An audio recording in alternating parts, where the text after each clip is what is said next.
The city bus rumbled down the wet streets of Portland, its dim interior lights flickering as rain streaked across the windows. Passengers sat scattered in silence, each lost in their own small worlds, earbuds in, noses buried in books, heads leaning against cold glass. It was just another late-night ride, nothing remarkable, nothing to remember.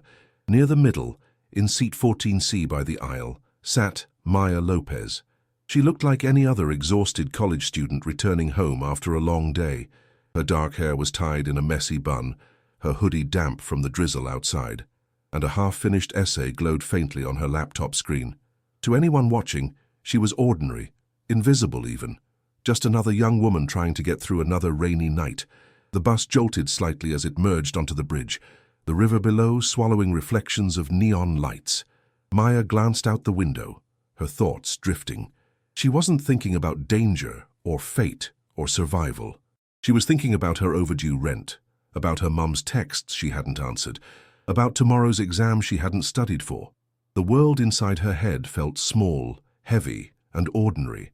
What Maya didn't know, what no one on that bus could have guessed, was that within the hour she would face a choice that would rewrite the meaning of who she was. She wasn't dressed like a hero. She wasn't planning to stand out. And yet something buried deep in her past would resurface when the night demanded it. For now, she was just another face in the crowd, just another passenger on a city bus making its way through the rain. But fate has a way of finding the unlikeliest people, and when the first scream shattered the silence, Maya's world would shift from ordinary to unforgettable. The bus jolted hard, as if something heavy had struck its side. A metallic screech tore through the cabin, and the fluorescent lights overhead flickered once, twice, then died completely, leaving only the faint glow of the city bleeding through the windows. Passengers stirred with alarm, heads snapping up, confused voices rising. "What was that?" someone muttered. Another passenger, a businessman clutching his briefcase, leaned into the aisle. "Driver?" he called out nervously, but the driver didn't answer. The bus slowed abruptly, tires squealing against wet asphalt, before shuddering to a complete stop in the middle of the bridge. A moment of silence followed, heavy and unnatural, broken only by the hiss of the rain and the faint hum of engines from distant cars. Then came the second sound, sharper, closer. A bang, like a firecracker. Windows rattled, people gasped. A child whimpered somewhere near the back. The driver finally stood, turning halfway toward the passengers. His face was pale, lips pressed tight. "Stay calm, please," he said quickly. But his eyes betrayed him. They weren't calm, they were terrified. Before anyone could respond, the bus lurched again. This time the impact came from the front, sending a ripple through the aisle. A woman fell against the metal pole, crying out as her shopping bag split open, cans rolling across the floor. "What's happening?"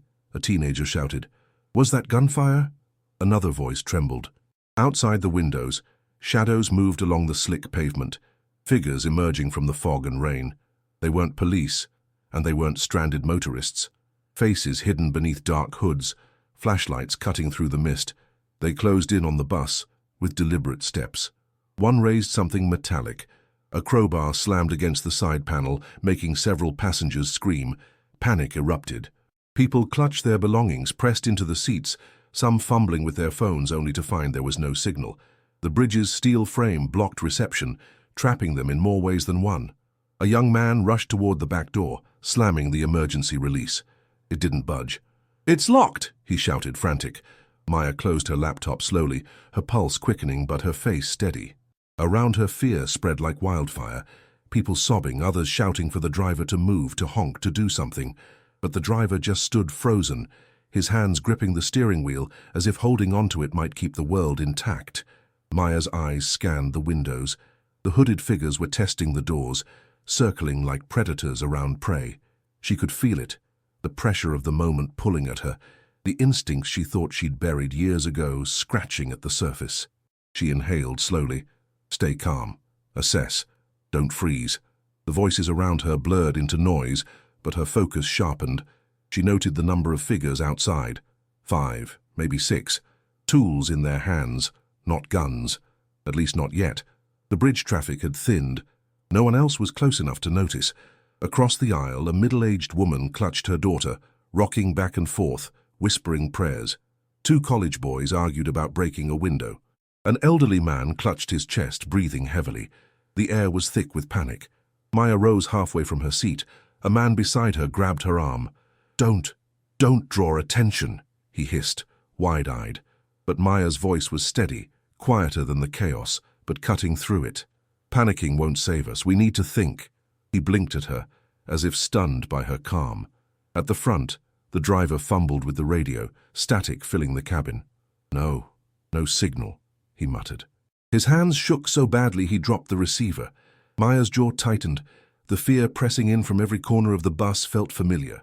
She had been here before. Not on this bridge, not in this exact moment, but in another kind of crisis. Years ago, in a different uniform, she had been trained for emergencies, to see beyond chaos, to act when others froze. And now, as the first window cracked under the crowbar's relentless pounding, her instincts lit up like fire in her veins. She wasn't just another passenger anymore. Not tonight. Maya kept her eyes on the fractured glass, watching tiny shards tremble with each strike from outside.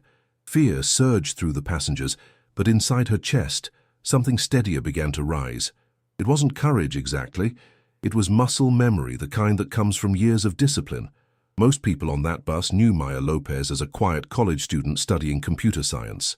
What none of them knew, what even her closest friends rarely heard about, was that 3 years earlier she had trained in a program very different from the life she now lived. At 18, Maya had joined a specialized cadet corps, a feeder for law enforcement and military service. She had endured months of tactical drills, defensive driving, and crisis simulations designed to break weaker candidates. She hadn't completed the full path. Family obligations, bills, and a sick mother had pulled her away, but the foundation remained. The instincts had never left. She remembered nights running obstacle courses until her legs gave out, instructors shouting in her ear to push past fear. She remembered the drills where chaos was staged, alarms blaring, smoke-filling rooms, actors screaming, and the command was always the same: find clarity when others collapse. That training had felt like a lifetime ago, until now. Another slam shook the bus closer, harder. Passengers screamed again. A teenager kicked at a window, desperate to shatter it. The driver muttered prayers under his breath. Maya's breathing slowed. Her eyes narrowed, scanning exits, potential weapons, blind spots. Her pulse quickened, but not from panic, from calculation. She hadn't wanted this. She hadn't chosen this night to resurface the part of herself she thought she'd buried with her uniform and cadet badge, but fate had a way of dragging buried skills into the light. The driver stumbled backward from the front, nearly tripping into the aisle. "They're going to break in," he cried. Maya stood fully now. For a heartbeat, the crowd's noise dimmed around her. She didn't raise her voice, but her words carried sharp authority. "Then we don't wait for them to get in." Passengers turned, startled by the steadiness in her tone. She wasn't shouting, wasn't trembling. She was commanding. And in that moment, Maya Lopez stopped being just another student on a rainy bus ride. She was something else, someone trained, tested, and now unwillingly called back into action. The first window finally gave way with a sickening crack. Glass cascaded inward, scattering across the aisle as a hooded figure shoved an arm through, reaching blindly for the lock. A woman screamed, pulling her child into her lap. Someone kicked the intruding arm, but the figure only snarled, pressing harder. "Back away from the glass," Maya barked. Her voice sliced through the panic.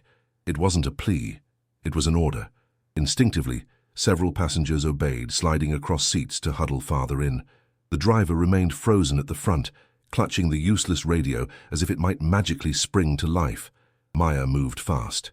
She yanked her backpack from under the seat, dumping its contents across the floor. Books, pens, a small flashlight, and a roll of duct tape she used for projects tumbled out. She seized the flashlight and cracked it hard against the reaching arm. The figure recoiled with a muffled curse, retreating for the moment. But she knew they would be back. Her eyes scanned the interior. Panic was rising like floodwater, choking reason. People shouted over each other, some demanding they hide, others demanding they run. A teenager clawed at the emergency exit lever again, swearing when it didn't budge. Maya crouched, gripping the duct tape. "Listen to me," she said, her voice steady. "We don't have weapons, but we have numbers. We hold this bus until we can signal help." "Nobody's coming," someone cried. "Then we make sure we're still here when they do," Maya snapped back. Another bang rattled the rear door. More figures were circling. One slammed the side with a crowbar again, the metallic ring echoing like a warning bell. The attackers weren't rushing in all at once. They were testing, probing, looking for weaknesses. That meant they were organized. Maya's pulse quickened, not with fear but with calculation. She remembered the tactical training. Control the environment. Buy time. Keep people moving. She turned to the driver. Keys. Now. He blinked at her. What? Keys to the bus, she demanded. We can't let them hotwire it if they get inside. Shaking, he fumbled them free. Maya grabbed the ring and slipped it deep into her shoe, securing it under the arch of her foot. No one would take this bus easily. Another window shattered near the back. This time a figure tried to climb through. Before Maya could move, one of the college boys leapt up, shoving at the intruder with his feet. Get back, he shouted. The hooded man fell halfway inside, grappling, until Maya sprinted down the aisle. She seized a metal pole from a broken seat frame, yanking it free with a sharp twist. With one swift strike, she slammed it against the intruder's shoulder. He yelped and dropped backward into the rain, tumbling off the ledge of the bus's step. Passengers stared at her, wide-eyed. The quiet girl with the laptop had just fought like a soldier. Maya didn't pause. Block the windows, she commanded. Use bags, jackets, anything, slow them down. People hesitated, but then scrambled into action. Backpacks were shoved into shattered frames, jackets tied into makeshift barriers. It wasn't perfect, but it bought precious seconds. Her mind raced. They were stuck on the bridge, no signal, no escape route. The attackers were closing in. But why? What did they want? A child whimpered nearby. Maya crouched to meet his eyes. Stay low, okay? Stay close to your mum. We're going to be fine. Her words were calm, but her brain screamed otherwise. She needed a plan. Then she spotted it, a faint emergency service panel at the rear. Old buses like this had auxiliary systems, sometimes still functional, sometimes not. If she could reroute the internal power, she might trigger the external hazard lights, a silent SOS to anyone nearby. Cover me, she told the college boys. They exchanged uncertain glances but nodded. Maya crawled toward the back, heart pounding. She ripped open the small panel with her improvised pole, wires spilling out in a tangle of red, yellow, and green. Her cadet training came flooding back. Emergency systems, basic mechanics. She stripped 2 wires with her teeth, twisted them, and a faint spark lit the panel. The hazard lights on the bus flickered weakly outside. Not much, but in the fog and rain, it might catch someone's attention on the road beyond the bridge. Another crash at the front. The attackers were more aggressive now, pounding in rhythm. One of them hurled a rock, shattering the driver's side window. The driver shrieked and ducked. Stay down, Maya shouted. She vaulted back to the aisle, planting herself between the attackers and the terrified passengers. Her grip tightened on the metal pole. Why are they doing this? A woman cried. They think we're easy, Maya said grimly. We're not. The next intruder lunged through the broken front pane, crowbar raised. Without hesitation, Maya swung the pole upward, knocking the weapon aside. The attacker tried to climb through, but she shoved the pole against his chest, forcing him back into the storm. The bus shook as more pounded against the rear door. One lock snapped with a loud metallic click. The door bent inward. They're coming in, someone screamed. Maya's instincts flared. Form a line! Seats against the aisle! Create a barrier! Passengers scrambled, yanking seatbacks loose, dragging luggage into a wall. For the first time, the chaos had structure. Her structure. People who seconds ago were paralyzed with fear now moved with purpose. The rear door burst open. A hooded figure shoved inside, rain pouring in behind him. But instead of panicked retreat, he met resistance. The makeshift barrier held just long enough for Maya to strike again, pole cracking across his arm. He stumbled, and the college boys piled on, shoving him back out the door. Cheers erupted, brief, desperate, but cheers nonetheless. Maya didn't celebrate. She was breathing hard now, sweat mixing with the damp air, but her eyes stayed sharp. She knew this wasn't over. The attackers regrouped outside, their flashlights sweeping across the rain-slick bridge. One pointed toward the riverbank. Another raised a phone. Maya's gut tightened. They're signaling, she muttered. Reinforcements? Her mind raced. They couldn't hold forever. They needed escape. But the bus engine was dead, and the bridge stretched too far to run across with children and elders. Unless, her gaze darted to the undercarriage maintenance hatch near the rear. Old buses had crawlspace exits. Dangerous, narrow, but possible. She turned to the driver. That hatch, does it still work? He nodded weakly. Maybe. But it leads straight down. Maya's lips pressed tight. Better than waiting here to be cornered. The passengers looked at her, torn between terror and trust. Finally, the mother with 2 children whispered, "If she says we move, we move." It was decided. Maya grabbed her duct tape and flashlight again. She slid to the back, forcing the rusted hatch open with a grunt. The cold wind from the river below blasted upward. She looked at the passengers. "We go one at a time. Stay low. Stay quiet. I'll guide you down." The first child hesitated, clinging to his mother's leg. Maya crouched to meet him. "I'll be right below you. Nothing's going to happen." He nodded shakily. She lowered him through the hatch, her arms steady. The mother followed, and soon others began lining up. Fearful, trembling, but moving. Above them, the attackers banged again, furious at the resistance. The bus rocked as they tried to force their way in. Maya urged the last group forward. "Go! Go!" she hissed. But as the line thinned, one attacker finally forced his way fully through the broken window, landing inside with a knife glinting in his fist. Gasps filled the cabin. Maya didn't hesitate.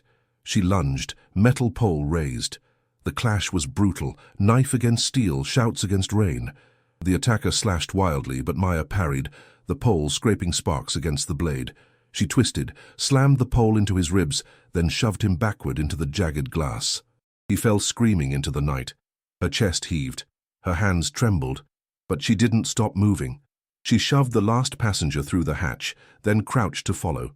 Before dropping, she turned back one final time, eyes sweeping the battered bus, the shattered windows, the chaos they had survived together.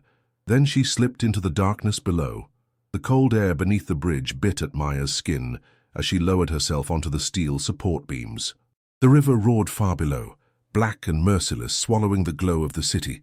One by one, passengers clung to the beams, inching their way toward the maintenance ladder that led down to the riverbank. Rain slicked the metal, turning every step into a gamble. A single slip meant death. Maya moved at the rear, checking every person, her flashlight beam steady despite the pounding in her chest. Then a shout cut through the storm. She twisted back just in time to see 2 of the hooded attackers drop from the bus hatch, landing hard on the beam. Their flashlights cut through the rain, their boots scraping as they closed in. "Keep moving!" Maya barked to the line of passengers. "Don't look back!" One attacker lunged forward, crowbar raised. Maya swung the metal pole she still clutched, sparks flying as steel clashed against steel. The impact reverberated through her arms, nearly knocking her off balance. She staggered, one foot slipping dangerously close to the beam's edge. The river gaped beneath her, waiting. The attacker grinned, shoving harder. "Fall!" he hissed. But Maya planted her feet, teeth clenched. She twisted, letting the momentum pull him too far. With a sharp kick to his chest, she sent him reeling backward.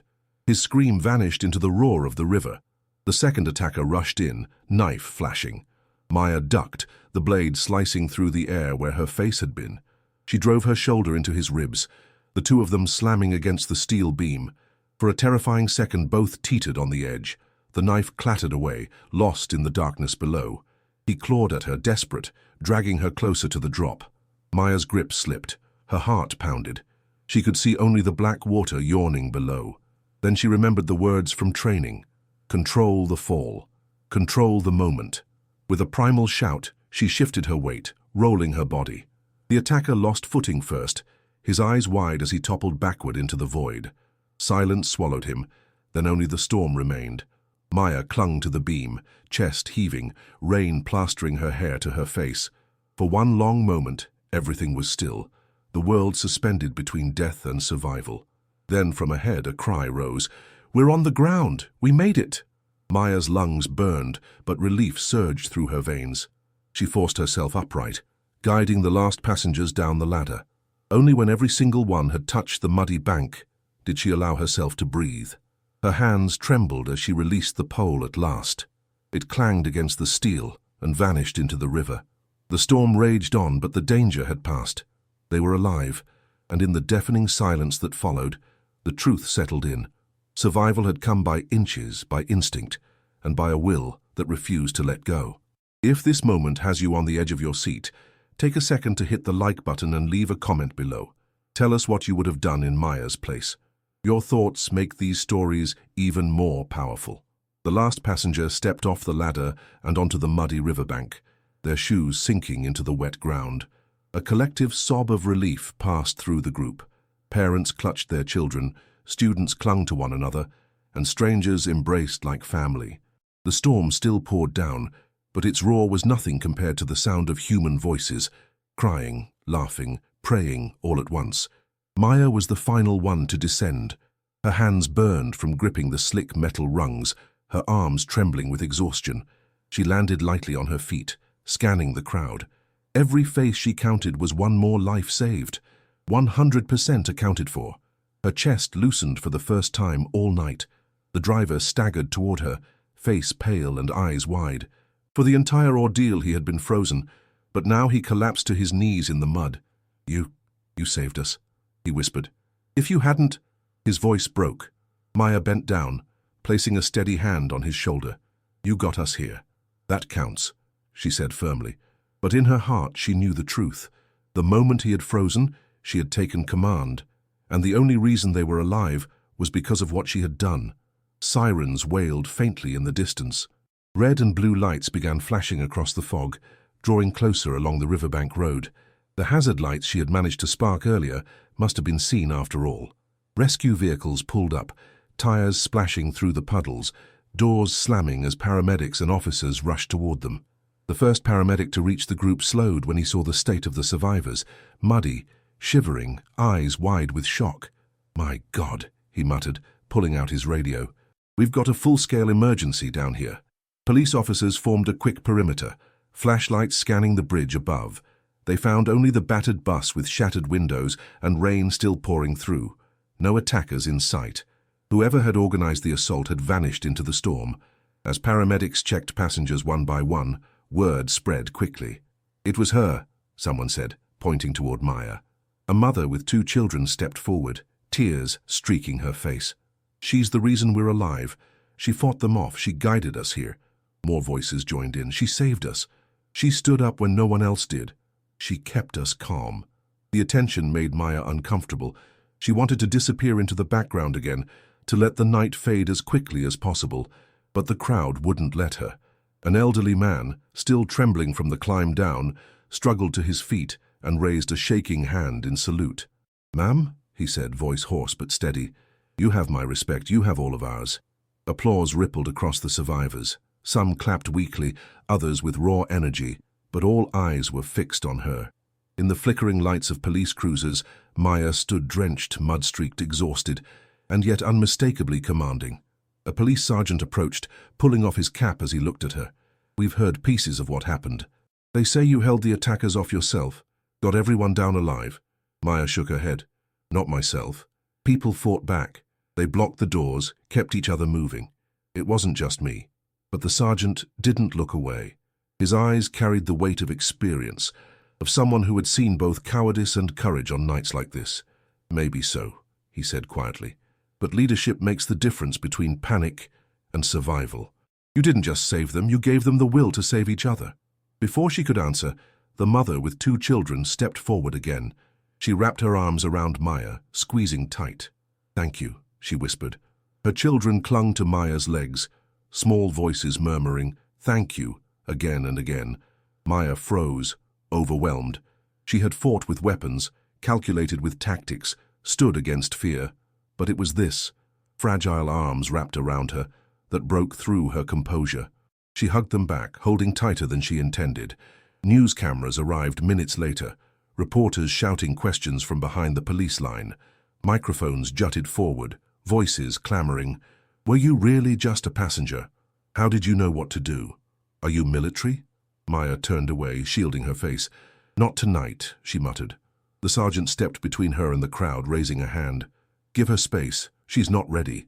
His voice carried authority, and for now the press respected it. As firefighters guided the last group of survivors toward warm vans, one paramedic paused beside Maya. "You realize what you did, right? You're a hero." Maya met his gaze, her own eyes weary but steady. "I'm alive, they're alive, that's enough." Yet even as she said it, the applause echoed in her ears, the words of the survivors repeating in her mind. She had never wanted recognition, never wanted to stand in the spotlight. But tonight had proved something she had long doubted. When the moment demanded it, she could stand, she could fight, and she could lead. For the first time in years, she allowed herself to believe what she had once been told she wasn't. That under pressure, she was exactly who she needed to be. The days that followed blurred together. Headlines exploded across the country. College student fends off attackers, saves dozens on bridge bus. Passenger turns protector. A modern hero emerges from Portland storm. Her blurry photograph, mud-streaked, rain dripping from her face, appeared on every news site, every television screen. Social media lit up with hashtags carrying her name, strangers writing tributes, veterans praising her composure under fire. But Maya wanted none of it. She turned off her phone after the first barrage of calls. News anchors wanted interviews, publishers dangled book deals, film producers hinted at scripts. Politicians reached out, hoping to parade her as proof of resilience in dark times. She declined them all. When a reporter tracked her to her apartment door, she spoke only 3 words before closing it gently. Not about me, because to Maya, it wasn't. She replayed the night constantly, the crowbar slamming against glass, the knife flashing in the dark, the child clutching her arm. She saw fear in every pair of eyes, and she felt again the weight of her own decisions. She had acted not to be remembered, but because people needed her. Fame felt like theft of that truth. Still, the world didn't let go easily. Strangers began leaving notes at her building. "Thank you for being brave. You saved my cousin. Because of you, I want to believe in myself again." Some were signed with names, some anonymous, some drawn with crayon by children. At first she tucked them away, embarrassed, but one night, unable to sleep, she spread them across her kitchen table. Dozens of voices, each a reminder. What she had done mattered not because it made headlines, but because it had touched lives. It stirred something in her, something she had tried to bury. A week later, Maya visited the community center where she had once trained as a cadet. The building smelled of sweat and old mats just as it had years ago. Instructors still barked orders at nervous recruits, young men and women trying to prove themselves. She stood unnoticed in the doorway, watching. The sight tugged at her chest. She remembered her own training, her failure, or what she had once believed was failure. Walking away had felt like weakness, like unfinished business. But the bus had shown her the truth. The training hadn't left her. It had lived within her, waiting for the moment she needed it. The lead instructor, an older woman with a weathered face, finally noticed her. Recognition sparked. "Lopez," she said softly. "We heard." Maya shrugged. "I didn't come for applause." "Good," the woman replied. "Come for purpose." Purpose. That word lingered. Maya began speaking quietly with community leaders, not in front of cameras, but in closed rooms. She asked questions. How many young people in Portland wanted opportunities, but were told they weren't cut out for it? How many girls were told they were too weak, too emotional, too fragile to face pressure? The answers were countless. She remembered the 12-year-old boy on the bus who had clutched his notebook of airplane sketches. She remembered the girl with her mother who whispered, "Thank you." She remembered her own 18-year-old self, dismissed as someone who couldn't handle crisis. So she made a decision. When the airline that owned the bus route offered her a public speaking contract, she countered with something else. "Take the money you'd pay me. Fund a training program instead." They were stunned, but after a week of headlines celebrating her modesty, the airline's board agreed. It wasn't just charity, it was good press, and thus the Lopez Initiative was born, a scholarship and mentorship program for underrepresented youth who wanted careers in crisis response. Aviation, emergency medicine, law enforcement, firefighting. The first months were chaotic. Maya had no experience running organizations. She worked part-time at her old campus job, while spending nights drafting proposals, calling potential partners, begging for donations. She refused sponsorships that wanted her face on billboards. Instead, she built quietly, piece by piece. Former cadets volunteered to teach. Local businesses donated supplies. Survivors from the bus sent checks with scribbled notes. "This is what you deserve. Build something real." Word spread. Dozens of young people applied for the first year. Maya personally interviewed each one. Some were shy, some fiery, some trembling with the same self-doubt she once carried. She saw herself in all of them. She made the rules simple. No one would be turned away for lack of money. Training was about resilience, not perfection. Courage was measured not in strength, but in the decision to act when fear screamed no. 2 years later, Maya stood on a makeshift stage in a repurposed hangar. 20 students in mismatched uniforms stood before her, the first graduates of the Lopez initiative. Their families filled the seats, clapping and cheering as each name was called. Maya gave a short speech, reluctant, simple, but powerful. You don't need to be extraordinary to matter. You just need to act when others can't. That's what I learned on a bus one stormy night. That's what you've proven here. Remember it, carry it, and one day, pass it on. The applause was thunderous. Later, one of the students approached her shyly, a girl of 16, small and quiet. She said, "I almost quit. I thought I wasn't strong enough, but then I thought of you. You didn't quit that night, so I stayed." Maya's throat tightened. She realized then that her legacy was not in the night she survived, but in the lives that would continue because of it. As years passed, the Lopez initiative grew beyond Portland. Other cities adopted the model. National organizations asked for her input. Scholarships multiplied, but Maya stayed grounded. She kept her apartment small, her clothes simple, her face away from cameras. She taught classes herself, often demonstrating techniques until sweat soaked her shirt, reminding students she was not above them, but among them. Media outlets still tried to chase her down. Once, a major news anchor offered her a primetime interview, promising she could inspire millions. She refused. "I don't need millions," she said. "I need the 20 in front of me." Yet her influence spread anyway. Applications to aviation schools saw a surge in women and minorities. Emergency response academies reported higher diversity. A quiet revolution unfolded, not with parades or medals, but with young people believing they could. 5 years after the night on the bridge, survivors organized a reunion. They rented a hall, decorated it with photographs, and invited Maya as the guest of honor. She nearly declined. Spotlight still made her uneasy, but she went. When she entered, the room erupted. Former strangers rushed to embrace her.